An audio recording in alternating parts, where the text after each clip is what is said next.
You see, I feel highly entertained by Tinubu's rhetorics, the way he's dramatizing his own role, in Nigerian democracy. Luckily, we're all alive. Please go. Luckily, we're all alive. We're all there. We're all, participants in that particular, sphere of political activity. So I was in the midst of it. Tinubu became relevant and noticeable after Abacha took over government.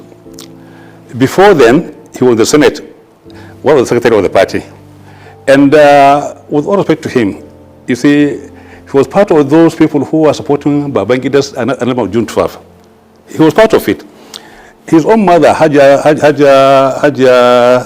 Mogaji from Lagos, was organizing Lagos marching women to come to Abuja to pledge, support for Babangida.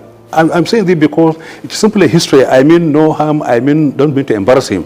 But then you see, he was actively handing gloves to Babangida. Now, when Babangida saw the fact that he was having a problem with the party, he went to the National Assembly to address them. One infamous speech was, they are trying to incite you. It is you they are against. Tinubu was there, and Ayu became very, very firm and straight on the issue of June 12. He called a meeting, then being the only senior elected person in government at that time, as Senate President. He convened a meeting in Edo, in Benin, working there with the governor, where we went there and reaffirmed our commitment to June 12. All right? Babangida was so angry with Ayu. When he came back, he removed him and put in a better arrow. A better arrow, he put him there so that, so that they can be aligned to Babangida, political kind of machinations. So when Tinubu today, after being a general president, decided to rewrite history, trying to maybe deconstruct history and then rewrite it, then it is a very, very amusing because he was part of the Babangida support of June 12. He was part of it. Now, it was only when Abiola, when Abacha took over government, that Tinubu then became our so-called activist of June 12. Not only him, all those who are talking about June 12 in Nedeko, I mean no harm, I mean no disrespect. I'm simply saying what happened during that time. All of them, those people in Nedeko, where were they on June 11? They had no part in June 12. They are not part of June 12 campaign. They are not part of the June 12 activities. What they are not, because most of them are saying they should down look. All of them. Because they don't believe that it won't work out. So when Abiola won the election, and then after the annulment, they are all very, very passive. But suddenly after Abacha came on board, removing Sonekam, they became activists. They formed Nedeko. Nedeko was opposed to Abacha, was opposed to election formation. Nedeko was something which was formed, to fight Abacha, not to fight democracy, not to fight for June 12. So whatever Tinubu is doing today is simply reconstructing history the way he thinks is going to fit his own political interests. But then obviously he was a major supporter of Babangida. Ask Babangida, ask him. So when you talk about, already June 12, what are those characters? Ebotere, somebody who replaced Ayu for June 12? Who are the others?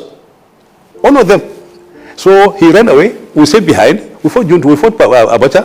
I was detained, because of my fight with Abacha. I was detained.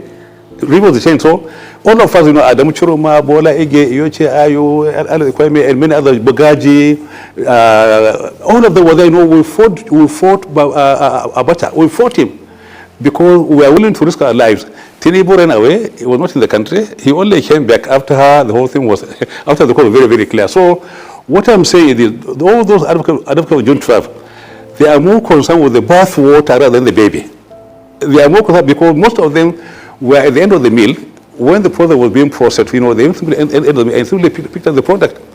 The process which produced the product, they are not there. They're not part of it. They only pick the product. And today it's not about the victor, but it's about the victory more than anything else. So they make this kind of distinction. There is difference between the victory and the victor. The Nedeko were more concerned with the victory than the victor.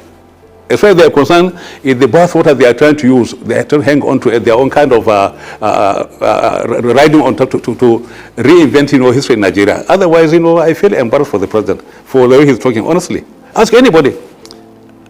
Go ask anybody. We're all there. Ask Ayu, ask Gerigana. They're all there. Ask Rangiwa. So, what is happening today in Nigeria is simply something very, very laughable. People people, who had no political pedigree, who had no political history, who are not known as freedom fighters, are now at the forefront fighting for Nigerian democracy. It's so laughable.